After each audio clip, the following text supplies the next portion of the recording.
Solo leveling is incredible. Now, if you don't know what solo leveling is, where have you been? If you've been reading webtoons and manga, then you should definitely go read solo leveling, because this shit is epic as hell. But without further ado, let's just jump right on into this. Alright, so to begin with, solo leveling is a manhwa, or a Korean comic book, or a Korean manga basically, and it's called a manhwa. Still kind of weird trying to get used to that name. But to start out, solo leveling is about a guy named Sung Jin-woo, who is known as the world's weakest hunter. Now, in this world, a long time ago, like decades, maybe even like a century back in this world, gates started appearing like all over the world, that like if a person went into it, monsters and like other stuff along with like gems and rare shit could be found in there, and it would have like boss rooms and just a bunch of super strong shit that you wouldn't find in the real world. And then people with abilities started to be born, and thus the hunter organization for like each country was born. And there are different ranks to the hunters. The weakest is known as E rank, then there is D rank, C rank, B rank, A rank, S rank, and then above that there's just like these overpowered motherfuckers that are called nation level hunters, where these dudes are powerful as hell. And there are also ranks to the gates as well. There's E rank, D rank, C rank, B rank, A rank, and S rank, which are just like, S rank is like overly, is just like, it has some strong ass monsters in it. E rank is the weakest, and it has like a bunch of weak monsters, and that's what E rank and D rank hunters usually go into. D rank is for about D rank and C rank. C rank is for about like C and B rank. B rank is for B, A rank, and possibly even S rank. And A rank needs like A rank, B rank, and a couple S rank. Now S rank needs multiple S rank, and if not, nation level hunters. Now if you are able to clear an S rank dungeon, oh yeah, I forgot to mention that like they can either be called like gates, like that's basically just the entrance, and they're just kind of basically called dungeons. But anyways, if you clear an S rank dungeon, you get to be a nation level hunter, and you have to be super strong to get that title. But anyways, our main protagonist is a guy by the name of Sung Jin-woo.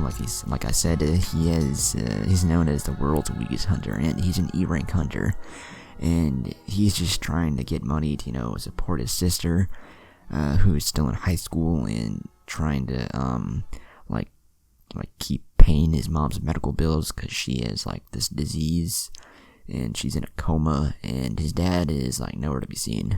And he's this like 19-20-year-old dude who looks really weak. He's like kind of skinny, kind of short, but he still like tries to get as many jobs as possible and tries to go in as many dungeons as possible. It doesn't matter how many times he gets injured, this man gets up and goes back in there just so he can like help his family.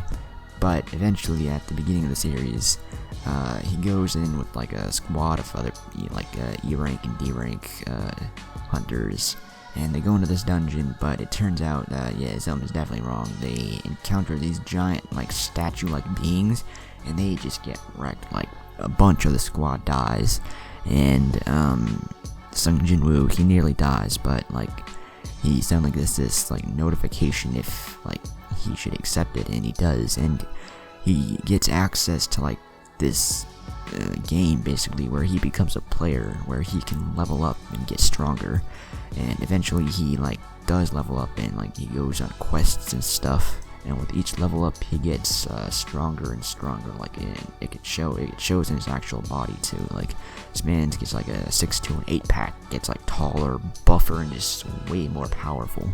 Within a span of a few months, this dude goes from an E rank to S rank to possibly like the strength of a nation level hunter within like 4 or 5 months, and you're just like, dude, holy shit. And his powers, oh dude, they are cool as shit. So like after like leveling up a bit, he got this power called like the Shadow Monarch. That's more of a title, but like this power allows him, like things he killed, it allows him to like remake them into his shadow minions, and like he can level up his shadow minions and like create this epic badass shadow army, and that's why he's called the Shadow Monarch, which is basically just an overpowered necromancer. And a couple of the soldiers he has is like this dope set of armor that's basically called Igris. It's just kind of like this shadow knight that looks epic as hell. This shadow ice bear that he killed, and it was like the leader of its clan, I guess. He also has a hunter he killed called Iron that became one of his minions. And the coolest and most powerful so far is one called Beru, which is basically Meruem. It's an ant king that he fought and killed in S-rank dungeon, or rather an S-rank mission, I guess. And it's basically the Meruem of the story. But what I'm just trying to get across is this is just so fucking epic, alright? You gotta go check out Solo Leveling.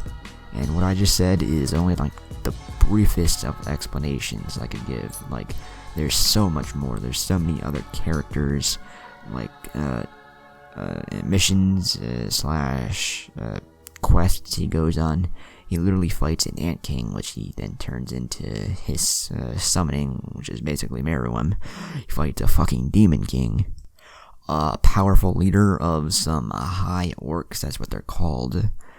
And now, probably within like maybe like 5 to 10 chapters, he's probably gonna go back to the dungeon where like everything began, where he got this epic power up, and he's going to reface those giant fucking statues that nearly killed him. But the coolest part about Solo Leveling is that, like, well, other hunters, they kind of have a limit.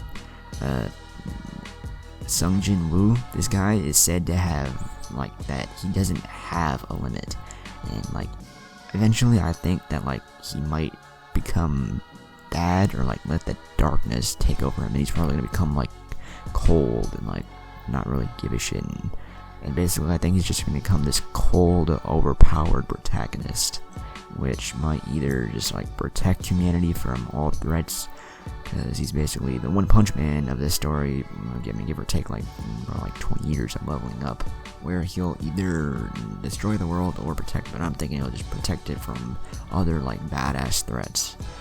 But that was just a brief explanation of why I think Solo Leveling is incredible. If you've read the series, you know what I mean, but if you haven't, what the hell are you doing? Go read Solo Leveling. Just go look it up and start reading it, because this shit is epic as hell. This is up there with Unordinary and Record of Ragnarok for my favorite manga, or manhwa, whatever, of all time. Okay, this shit is dope as hell. But anyways, I think I've gone on long enough by saying that this is epic as hell, and that you should go check it out. But anyways, I hope you guys enjoyed the video. If you did, be sure to leave a like, comment, and subscribe. Also go subscribe to my other channels. The links to those will be down in the description below. Also go follow me on Twitter and Instagram. The links to those will be down in the description as well. And yeah, I will catch you all in the next video. Peace.